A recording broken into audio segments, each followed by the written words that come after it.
সংস্কার করে গ্রহণযোগ্য নির্বাচনের ব্যবস্থা করার আহ্বান জানিয়েছেন জামায়াতের সহকারী secretary general advocate Moazzem Hossain Helal. শনিবার ঝালকাঠি শহরের একটি কমিউনিটি সেন্টারে জেলা জামায়াতের রুকন সম্মেলনে তিনি এই আহ্বান জানান।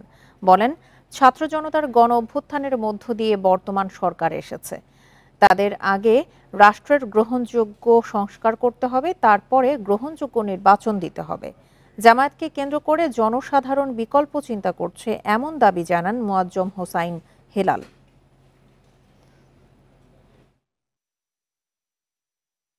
আগে গ্রহণযোগ্য মানের সংস্কার এবং সেই সাথে পরবর্তীতে গ্রহণযোগ্য মানের সরকার গঠনের জন্য প্রয়োজনীয় ব্যবস্থা তারা গ্রহণ করবে, সেটা হচ্ছে নির্বাচন।